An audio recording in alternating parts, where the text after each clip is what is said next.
Cranston, Rhode Island, was considered one of those American towns where everyone knows each other and family values are passed down from generation to generation.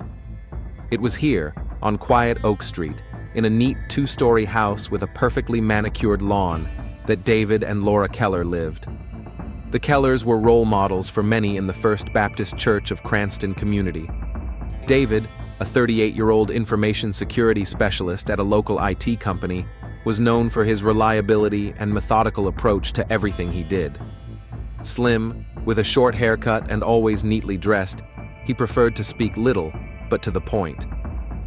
Every Sunday, David took his seat in the third row of the church, helped organize charity events, and donated generously to the community. Laura, his 35-year-old wife, was the complete opposite, outgoing, energetic, with an infectious laugh. Her career as a PR specialist at a regional marketing firm was on the rise until last year, when a wave of layoffs caused by the economic downturn left her with no choice.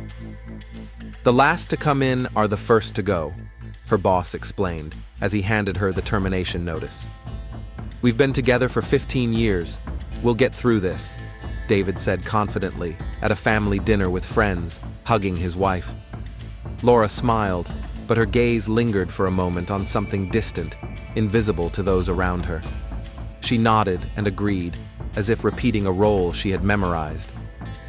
Reverend John Murphy, the 45-year-old pastor of their church, was the one who helped the couple cope with their difficulties. Tall, charismatic, with a soulful voice and a knack for finding the right words, he was a central figure not only for the Kellers, but for most of the congregation. "Trials strengthen faith," he told David during one of their private conversations in the church office. "Remember that everything is in God's hands, and no hardship is given to us without reason." Reverend John became a frequent guest at the Kellers' home after Laura lost her job. He brought books on spiritual growth, invited them to additional services, and always found time to listen to their problems. "Laura, your energy and talents will be put to good use," he assured her as they sat in their living room over a cup of tea. "God closes one door to open another." But behind the closed doors of the Oak Street home, the situation was becoming increasingly tense. The monthly bills kept coming, and the mortgage on the house, bought on a wave of optimism and high salaries, now seemed like an unbearable burden. "Maybe we should think about selling the house?" Laura suggested cautiously one evening, sorting through another stack of bills on the kitchen table. "We're not selling the house," David cut her off, without looking up from his laptop. "I'll work longer hours and take on extra projects. We'll manage." Laura opened her mouth to argue, but said nothing. This scene was becoming more and more common. The start of a conversation, short answers, silence. Two people in the same space, but as if in different worlds. Michael Thornton, a psychologist and David's best friend since school, was one of the few who noticed cracks in the facade of the Kellers' perfect marriage. "David, have you and Laura talked about what's going on? Really talked?"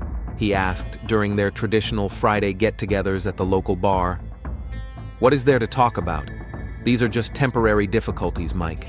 Everything will work out," David said, downing his beer in one gulp, making it clear that the subject was closed. Laura appeared less and less at church events, citing headaches and fatigue. In the evenings, she would sit at the computer for long periods of time, hastily closing browser tabs when David entered the room. "Looking for a job," she would explain briefly, but there was something new in her eyes, a wariness mixed with determination. One evening, when David was late coming home from work, Laura stood in front of the bathroom mirror for a long time.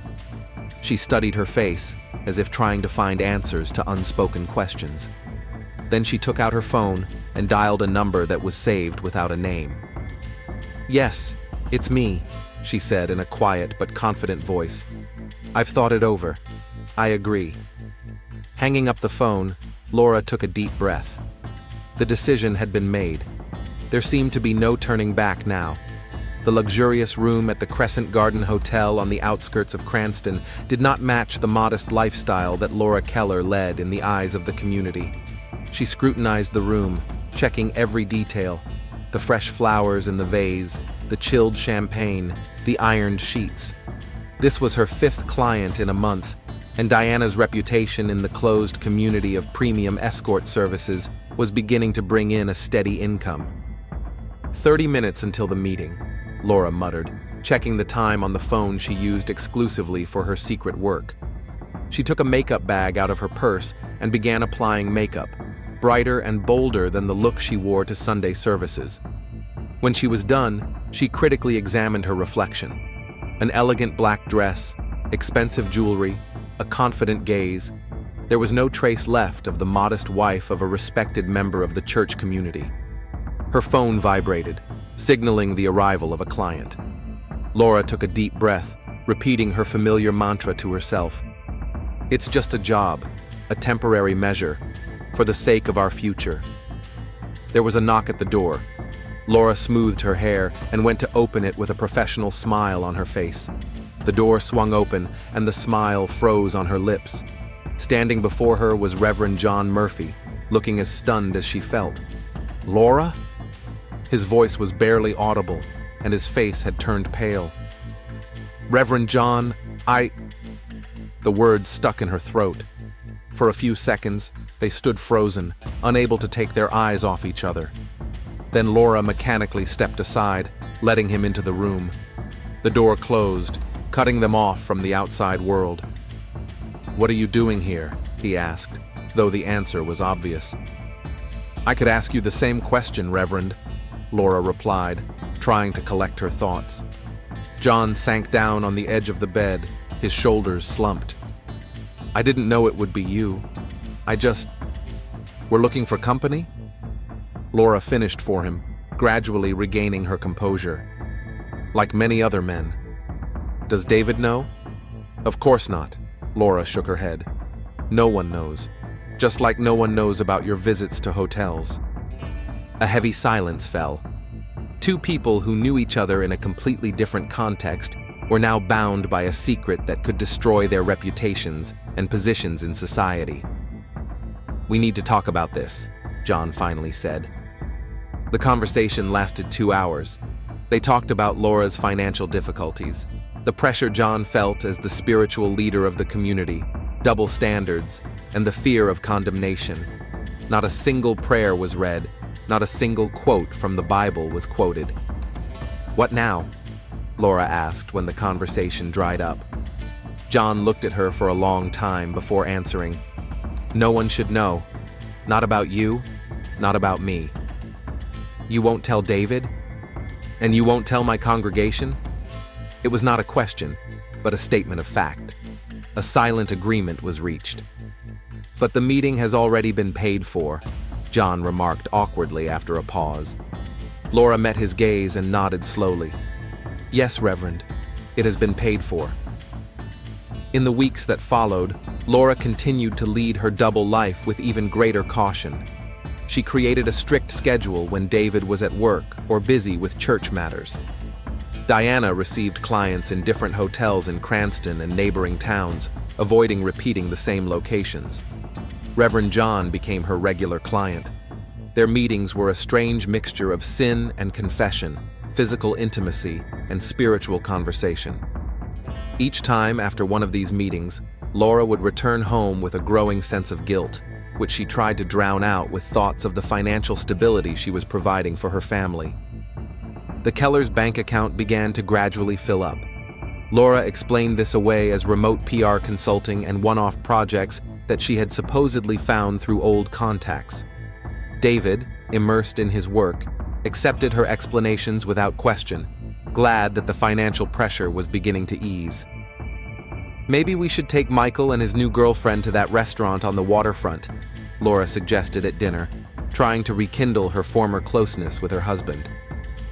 "Good idea," David replied absently, looking at something on his phone. "By the way, Reverend John asked why you weren't at the last 2 women's group meetings." Laura froze, her fork halfway to her mouth. "I had client meetings. I told you." "Oh? I don't remember." David looked at her intently for the first time that evening. "You've been working a lot lately." We're both working to pay the mortgage, aren't we? David nodded, but his gaze lingered on his wife a little longer than usual. At church, Reverend John's behavior began to change. His sermons increasingly touched on themes of sin, redemption, and double standards. He avoided looking Laura in the eye during services, but afterward, he often found an excuse to detain her for a quick chat. "You look tired, Laura," he would say, loud enough for those around him to hear his pastoral concern. "Don't forget to rest your spirit." When they were alone, his tone changed. "Tomorrow, same hotel, 3 o'clock.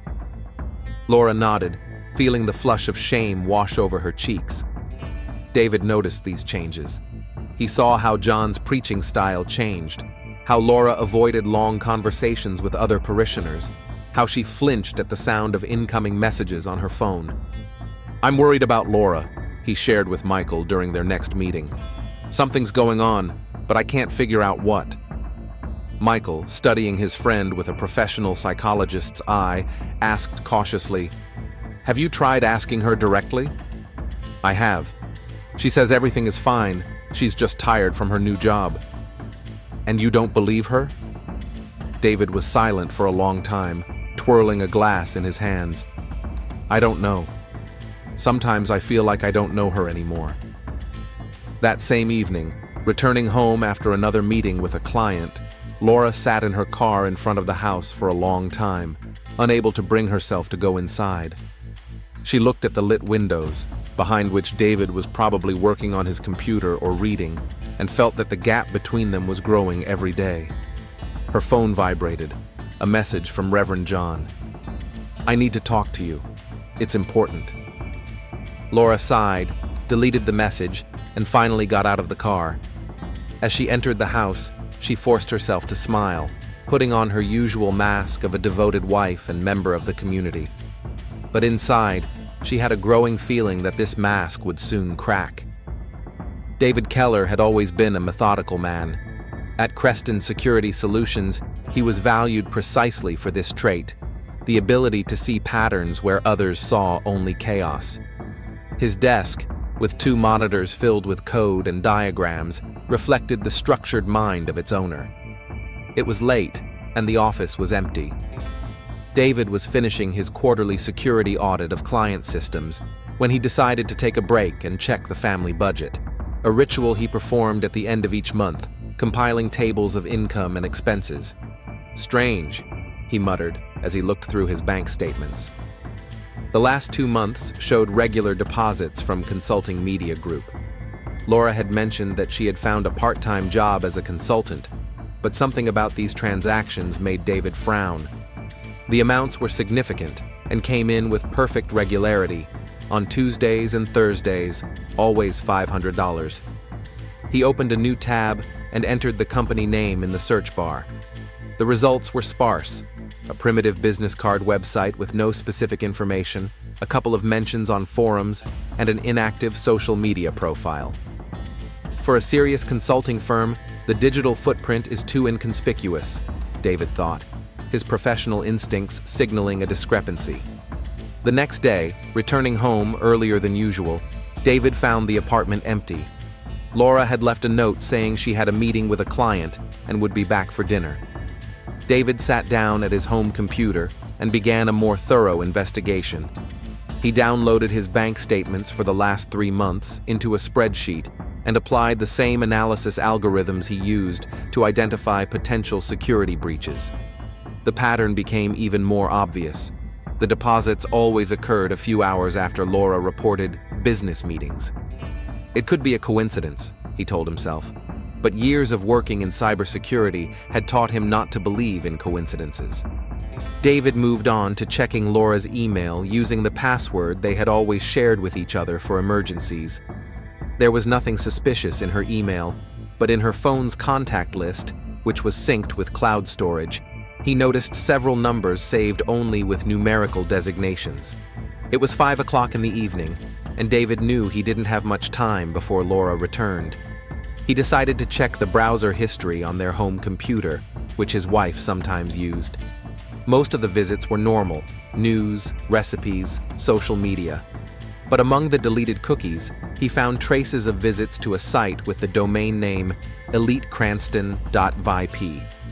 The site required registration and a password to access. David, who specialized in testing intrusions into secure systems, spent less than an hour bypassing the security. What he saw left him frozen in shock: a premium escort service for wealthy clients in Cranston and the surrounding area. With his heart racing, he began browsing the profiles. On the third page, he saw her, Diana, with a professional photo in which Laura was almost unrecognizable in an expensive evening gown, bright makeup, and a wig, but he couldn't be mistaken. His wife, a member of the church community, offered discreet companionship for gentlemen with refined taste. "No, no, no," he whispered, feeling the room begin to spin. But the real shock awaited him in the reviews section. Among the many anonymous comments was one from a user named J.M. Shepherd. "Diana exceeded all expectations. Our spiritual conversations are as satisfying as the other aspects of our meetings. It's confession and sin in one bottle." David instantly recognized the style of writing and the initials: John Murphy, their pastor, a man he trusted unconditionally. Continuing to read the reviews, he found several more comments from the same user with details of the meetings, dates, and even mentions of specific hotels. The sound of a car pulling up snapped him out of his stupor. David hastily closed all the tabs, turned off the computer, and rushed to the bathroom. He threw up. After washing his face with cold water, he looked at his reflection, pale, with dilated pupils and trembling lips. "David? Are you home?" Laura called as she entered the apartment. "Yes, in the bathroom," he replied, trying to sound normal. "I'll be out in a minute." Dinner passed in a strange silence. David barely touched his food, mechanically answering his wife's questions about his day. He studied her face, trying to see traces of the woman from the website, but all he saw was his Laura, tired but smiling. "Are you okay?" she asked, noticing his unusual behavior. "Yes, just tired. It's a difficult project," he lied. David didn't sleep a wink that night. Lying next to his sleeping wife, he felt a storm of emotions building inside him, from destructive anger to paralyzing despair. Thoughts of his wife and the pastor's betrayal were replaced by memories of the happy moments of their marriage, and then returned to the disgusting details from the reviews on the website. The next morning, citing an early meeting, David left the house before Laura woke up.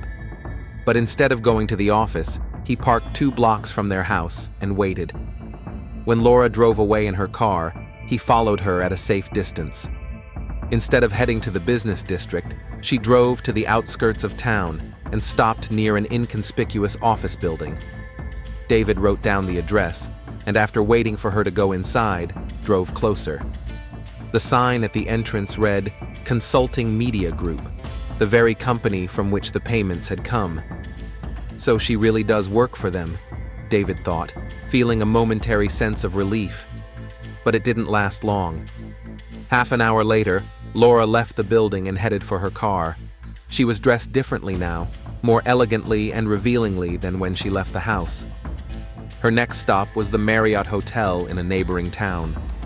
Laura walked confidently inside, while David, parked across the street, felt his heart breaking into pieces. 2 hours later, she came out, got back in her car, and drove back to Cranston. This time, she stopped near the church. David tensed as he watched her enter the side door leading to Reverend John's office. "God, give me strength," he whispered, gripping the steering wheel until his knuckles turned white. Laura stayed in the church for almost an hour, then returned home. David waited another half hour and also drove home. But on the way, he stopped to call the office and say he was taking sick leave. In the days that followed, David became a shadow of his own wife. He followed her every move, recorded the time she was away, and wrote down the license plate numbers of the cars near the hotels she was going to. He created an encrypted document on his personal laptop, where he methodically collected all the evidence. His professional skills now served a dark personal purpose. David lost weight, dark circles appeared under his eyes, and he began to avoid church events, citing work. During his rare meetings with Reverend John, he could barely restrain himself from throwing punches at him. "David, you look exhausted," Michael remarked during their Friday meeting. "What's going on with you?" "Nothing special, just a lot of work," David dismissed, but his friend wouldn't let it go. "I've known you for 20 years. This isn't just fatigue. You look like a ghost." David was silent for a long time, then took out his phone and showed his friend a photo of Laura entering the hotel. "My wife is leading a double life," he said in a lifeless voice. "She's an escort, Mike, and one of her clients is our pastor." Michael turned pale as he looked at the photo, then looked at his friend. "David, listen to me. What you're doing isn't the answer. Stalking her, gathering information, it's destroying you. What am I supposed to do? Sit there and smile, knowing my wife is sleeping with other men for money? That our pastor, the man we confess to, is using her? You need to talk to her, straight up, honestly." "I can't." David shook his head. "Not now. I need to know the whole truth, the full picture." Michael tried to argue, but David was no longer listening. His mind was busy with plans for further surveillance, analyzing the information he had gathered, searching for confirmation of his worst fears. The next day, David installed a hidden program on Laura's phone that forwarded all messages to his device. He studied every word, every appointment, every interaction with clients, and especially with Reverend John. David's obsession grew with each passing day. He practically stopped eating, and his sleep was restless and interrupted. At work, he made mistakes he would never have made before. His colleagues began to notice the changes, but attributed them to stress from financial problems at home. During one of the Sunday services, David watched Reverend John preach about faithfulness, sincerity, and honesty before God. The sermon was passionate and compelling, and the congregation listened intently to every word. Laura sat next to David, her eyes downcast, occasionally glancing at the pastor. Hypocrite, David thought, staring intently at the preacher's back. Both of them are hypocrites. After the service, when the congregation gathered for the traditional tea party, David noticed Laura and Reverend John exchange brief glances, and then the pastor discreetly nodded toward his office. Laura nodded back, almost imperceptibly. "David, can you help arrange the chairs in the meeting room?" one of the parishioners asked him. "Of course," he replied automatically, but continued to watch his wife, who a few minutes later slipped unnoticed into the corridor leading to the pastor's office. David couldn't follow her. Too many eyes, too many questions. He mechanically carried out the task of moving the chairs, but his thoughts were far away. That evening, at home, he checked the messages on Laura's phone and found a message from the pastor. "Sunday, 10 p.m. church. We need to have a serious talk." Laura's reply was short. "Okay, I'll be there." David stared at these messages for a long time, feeling a sense of inevitability growing inside him. Sunday, late evening. The church would be empty. He opened his encrypted file and added a new entry. "Sunday, 10 p.m., church. Confrontation?" Michael called several times, but David didn't answer. He didn't want to hear advice, didn't want to be dissuaded from what he had already decided to do. He had to see everything with his own eyes, hear it with his own ears. Only then could he decide how to proceed. On Saturday, David hardly left his home workshop in the garage, where he kept his tools and personal belongings. Laura checked on him several times, asking if everything was okay, but he replied tersely that he was working on a project.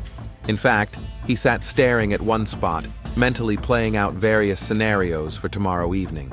On Sunday, he went to morning service and sat, as usual, in the third row next to his wife.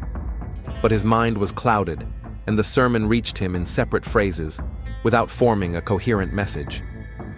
"All things hidden will be revealed," he heard, and he smiled bitterly. That evening, Laura said she needed to meet a friend, and David simply nodded without commenting on the obvious lie. As soon as the door closed behind her, he took out his phone and sent a message to Michael. "If I don't call you tomorrow morning, check the church."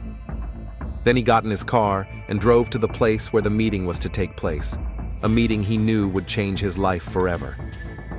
The First Baptist Church of Cranston had stood on Maple Street for over 100 years.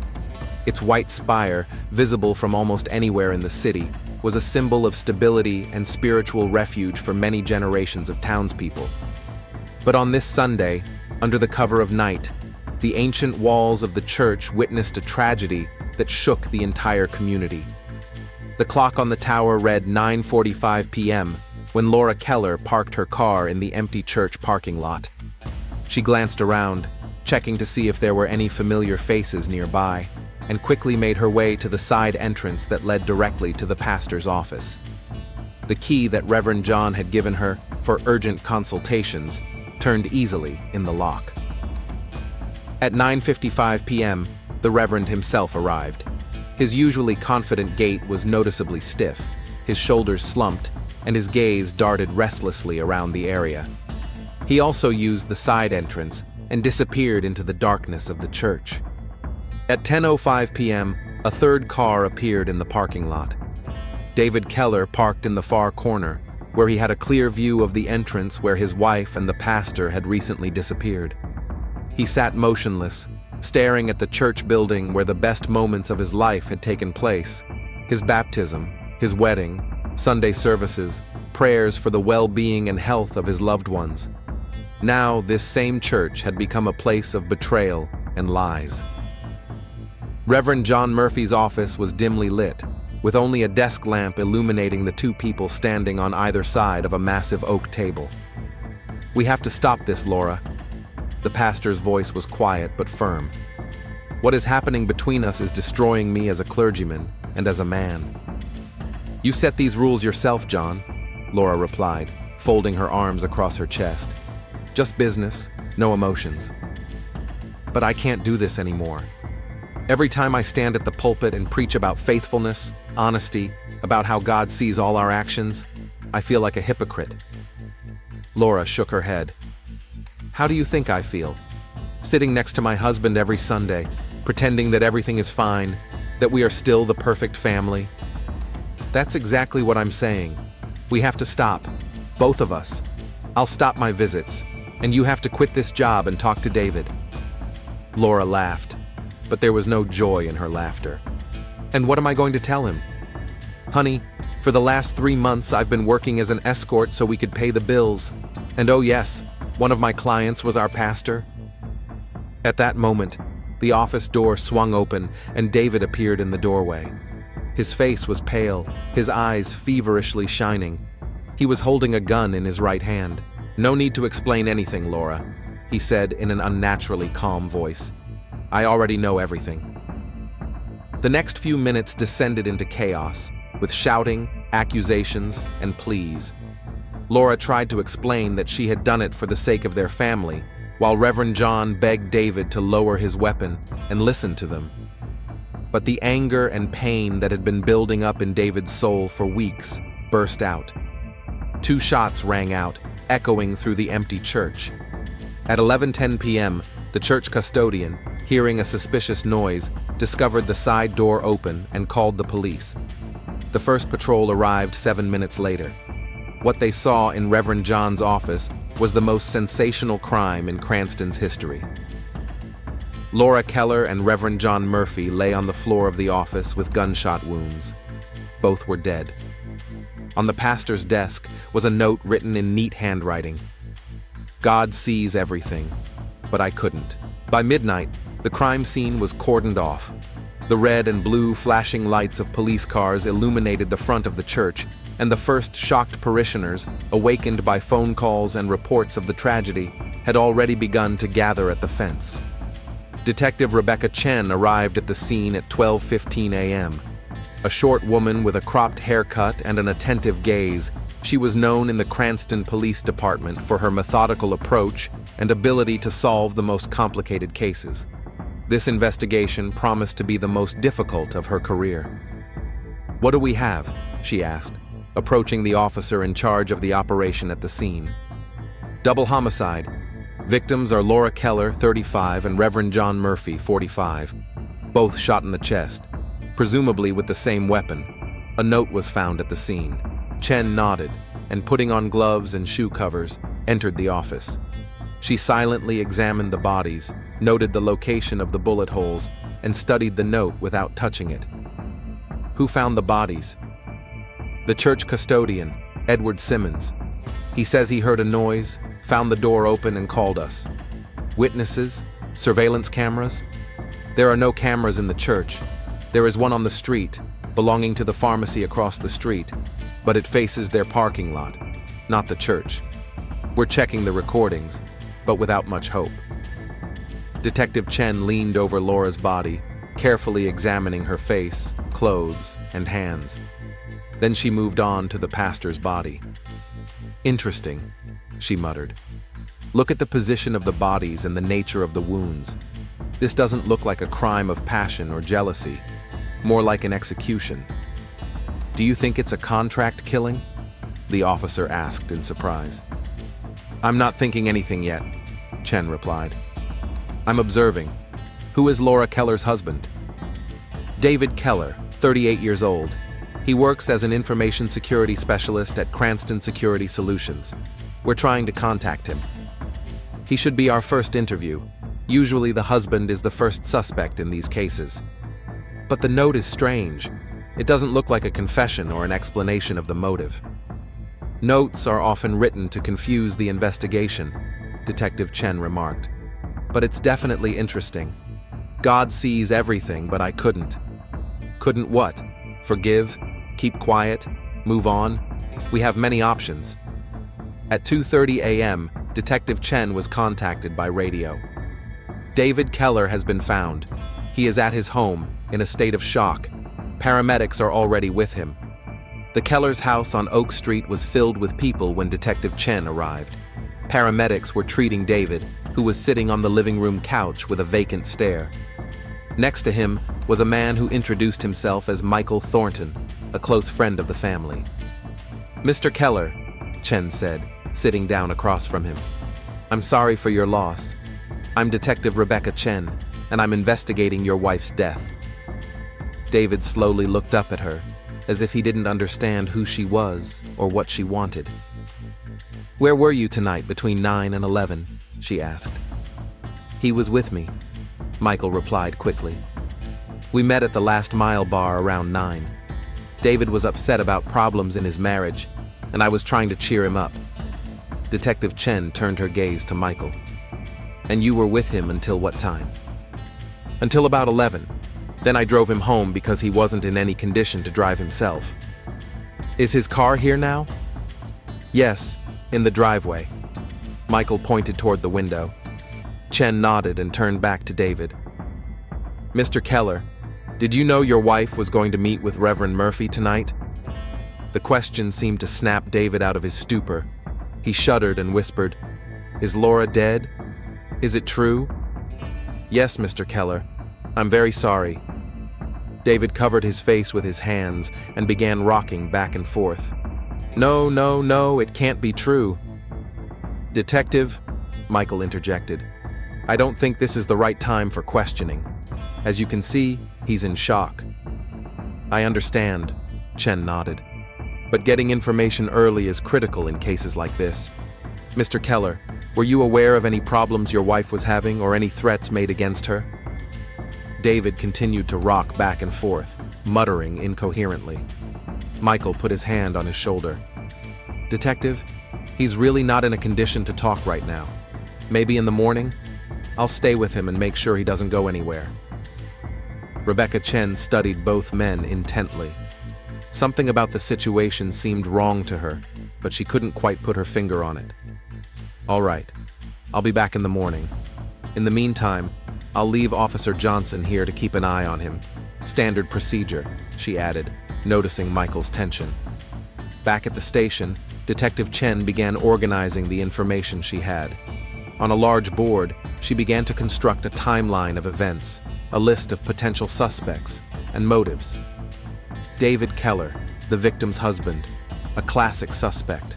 Alibi provided by a friend, needs to be verified, she wrote. Church parishioners? Perhaps someone had a conflict with the pastor or knew about his secret life? Former clients or colleagues of the victim need to find out what exactly Laura Keller had been doing in recent months. The note is atypical for a murderer. The religious context points to a connection with the church or faith. Early Monday morning found Detective Chen reviewing the bank statements of Laura and David Keller. The family's financial difficulties after Laura lost her job were obvious, but then, about 3 months ago, regular payments began to arrive from a company called Consulting Media Group. Check out this company, she instructed her partner, Detective Rodriguez. What kind of business is it? How legal is it? And who is behind it? Laura's phone, found in her purse at the crime scene, was locked, and the technical department was working on gaining access. The pastor's phone was also being worked on. By 9 a.m., Detective Chen received the first report from the medical examiner. Time of death for both victims is between 10:15 and 10:45 p.m. Cause of death is gunshot wounds to the chest. Caliber is believed to be 9mm, no signs of struggle or self-defense. At 10 a.m., Chen reappeared at the Keller's house. David looked a little better, though he was still pale and confused. Michael Thornton remained with him. Mr. Keller, I understand that you are going through a difficult time, but I need to ask you a few questions, the detective began. I understand, David replied quietly. Tell me about your wife. What kind of person was she? Did she have any enemies? David smiled bitterly. Laura was a complicated person, bright, outgoing, energetic. After she lost her job, something changed in her. She became more withdrawn, often absent, citing her search for a new job. Enemies? I don't know. I don't think so. What about Reverend Murphy? What was your relationship with him? David took a long time to answer this question, then said with obvious effort, he was our pastor, our spiritual mentor, a man we trusted. Did you know your wife was going to meet him at the church last night? No. David shook his head. She said she was going to see a friend. Which friend? I didn't ask. We haven't been talking much lately. Rebecca Chen made a note in her notebook. Mr. Keller, I need to know where you were last night. He was with me, Michael interjected again. We met at the Last Mile bar. I'd like to hear that from Mr. Keller himself, the detective said firmly. Yes, I was with Michael, David confirmed. We talked about problems in my marriage. Can you provide a receipt from the bar or witnesses other than Mr. Thornton? We paid cash, Michael replied. But the bartender should remember us. We go there regularly on Fridays, although yesterday was a special occasion. Chen nodded, making another note. Mr. Keller, do you have access to a firearm? David flinched at the question. I have a licensed handgun. It's kept in a safe in the garage. May I see it? Of course. David slowly got up and headed for the garage, Detective Chen following him. In the garage, David opened a small safe and froze. The safe was empty. It should be here, he muttered. I don't understand. Rebecca Chen watched his reaction closely. When was the last time you saw the gun? I'm not sure. A week ago? I rarely check on it. Did you report it missing? No, I didn't even know it was missing. David looked genuinely shocked. At that moment, the detective's phone rang. It was Rodriguez. The tech department got access to Laura Keller's phone. You won't believe what we found there. 2 hours later, an emergency press conference was held at the Cranston Police Department. Standing in front of the microphones, the police chief announced, "We are investigating a double murder that occurred last night at the First Baptist Church of Cranston. The victims were Laura Keller and Reverend John Murphy. We have several theories about what happened, and the investigation is ongoing. We ask anyone who may have seen anything suspicious last night in the vicinity of the church to contact the police." Meanwhile, Detective Chen and her colleagues were studying the information obtained from Laura's phone. Correspondence with Escort service clients, arrangements for meetings, accounting for her business, and, most importantly, messages from Reverend John that clearly indicated their relationship. "That gives the husband a motive," Rodriguez remarked. "A classic love triangle: wife, husband, lover." "Yes, but he claims he was with a friend at the time of the murder," Chen objected. "The friend could be lying for him." "Possibly. But we also have to consider other possibilities. Perhaps one of the parishioners found out about the pastor's secret life, or one of Laura's clients was dissatisfied with her services." "What about the note? How does it fit into the picture?" Rebecca Chen looked thoughtfully at the photo of the note. "It's the key to everything. God sees everything, but I couldn't." It sounds like a confession, remorse, something personal, related to faith. By Monday evening, news of the double murder had spread throughout Cranston. Hundreds of people gathered in front of the church with flowers and candles, expressing their grief and shock at what had happened. Few knew what secrets lay behind the facade of the respectable community. Detective Chen, watching the memorial service from the sidelines, noticed David Keller accompanied by Michael Thornton. The widower stood aloof, seemingly oblivious to those around him, his gaze fixed on the white spire of the church towering over the city, a symbol of faith that had become a place of sin and retribution. 2 weeks after the double murder, Detective Rebecca Chen's office resembled a military headquarters. The walls were covered with photographs, chronological diagrams, and notes. The focus was on 3 key figures: Laura Keller, Reverend John Murphy, and David Keller. "Let's summarize what we have," Chen said to her partner, Detective Rodriguez. Ballistics confirmed that the bullets extracted from the bodies matched the caliber of David Keller's gun. The alibi check revealed inconsistencies. The bartender at the Last Mile remembers Michael Thornton that evening, but he was alone until around 10 p.m. when David joined him, already visibly agitated. "So Thornton is lying for his friend," Rodriguez nodded. "What's more, the surveillance camera at the pharmacy across from the church did capture part of the parking lot. A car similar to Keller's was there between 10 and 10:30 p.m. "What about the motive? Do we have anything concrete besides the classic husband kills unfaithful wife scenario?" Rebecca Chen picked up a folder from the table.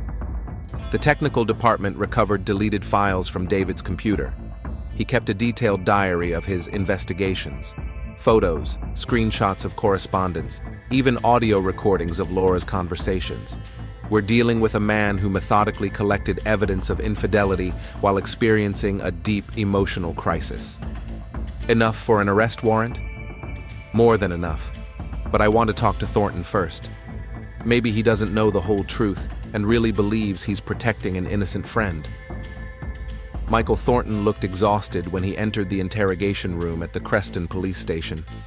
2 weeks of constant stress, attempts to support his friend, and his own agonizing doubts were reflected on his face. "Mr. Thornton," Detective Chen began, "I appreciate you agreeing to come in voluntarily. I want to help. David hasn't been right since Laura died." "That's exactly what I wanted to talk about. Your version of events that night is not corroborated by the bartender's testimony. He remembers that you were alone until 10 o'clock. Michael turned pale. His hands began to shake. "I didn't want to lie. David is my friend. We've known each other since childhood. I understand your loyalty, but we're talking about a double murder here. What really happened that Sunday evening?" Michael took a deep breath and began to speak. His story was one of friendship and betrayal, loyalty and fear. David had called him several times during the day, speaking incoherently, mentioning Laura, the pastor, and inevitable retribution. Michael, alarmed, went to the bar, hoping his friend would join him, but David did not answer his calls until 10 o'clock. When he finally showed up, his hands were shaking and his eyes were empty. He said, "It's over, Mike. I fixed everything." I didn't want to believe the worst. Even when news of the murder spread, I kept telling myself it was a coincidence, that David couldn't have done it. "Why did you decide to lie to the police?" "He was there when my wife died 5 years ago. He held me when I thought I couldn't go on living. I just wanted to repay his loyalty." Rebecca Chen listened carefully, recording every detail of Michael's story. An hour later, she had enough information to take the next step. David Keller's arrest went smoothly. When the police cars pulled up to his house, he was sitting on the porch, as if waiting for them. There was no fear or remorse in his eyes, only the endless exhaustion of a man who had reached his limit. "David Keller, you are under arrest on suspicion of the murder of Laura Keller and John Murphy," Detective Chen said, reading him his rights. David nodded silently and held out his hands for the handcuffs. In the interrogation room, David sat across from Rebecca Chen, a folder of evidence between them. "I know what you did, Mr. Keller," she said. "We have ballistic evidence, witness testimony, your diary of observations of your wife. The only question is, why? Why didn't you seek help? Try to solve the problem differently?" David was silent for a long time before speaking. His voice sounded calm, almost detached. "Do you know, Detective, what the word faithfulness means in the context of marriage? It's not just a promise to be with someone. It's a vow before God and man. When I discovered that Laura was having an affair with the pastor," his voice faltered, "it wasn't just betrayal. It was a desecration of everything I believed in." "And you decided to be judge and executioner?" "No. I wanted to talk. I really did. I went to the church to confront them, to show them the evidence I had gathered. But when I saw them together, heard their conversation, something broke inside me. I remember taking out the gun. I remember their faces. And then, nothing. The note. Did you write it?" "Yes," David nodded. "I wrote it before I left. God sees everything, but I couldn't. I couldn't forgive, couldn't live with that knowledge, couldn't let them continue with this lie." His confession was recorded, the documents signed. David Keller officially confessed to double murder. The trial began 3 months later and attracted the attention of not only the residents of Cranston, but also the national media. The story of an IT specialist who killed his escort wife and pastor client became a sensation, spawning dozens of articles and talk show discussions about double standards, religious hypocrisy, and the destructive power of jealousy. Michael Thornton testified with tears in his eyes, talking about a friend he had known all his life and how he had failed to see the signs of the impending tragedy. "I should have realized how broken he was. I should have stopped him." A psychiatric evaluation found David to be sane at the time of the crime, although he was under severe emotional stress. His lawyer based his defense on this fact, seeking a reduced sentence. The jury deliberated for 2 days before returning a verdict: guilty of second-degree murder with aggravating circumstances. The judge sentenced David Keller to 30 years in prison with the possibility of parole after 20 years. When the judge asked if the defendant had anything to say before sentencing, David stood up and addressed the packed courtroom. "I do not apologize for what I did, even though I see their faces in my dreams every night. I want everyone to understand, lies do not destroy instantly. They eat away at your soul slowly, day after day, until there is nothing left but an empty shell. I lost myself long before I lost Laura." A month after the sentencing, First Baptist Church of Cranston held a special healing service for the community. The new pastor, a young man with a sincere gaze, spoke of forgiveness, understanding, and the danger of judgment. "We cannot know what another person is going through," he said. "Our job is not to judge, but to support each other in our darkest moments."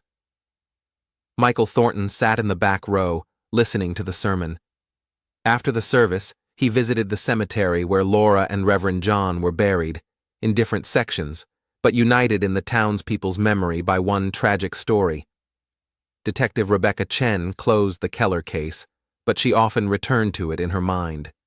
She kept a copy of David's note, as a reminder of how thin the line is between righteousness and sin, between love and obsession.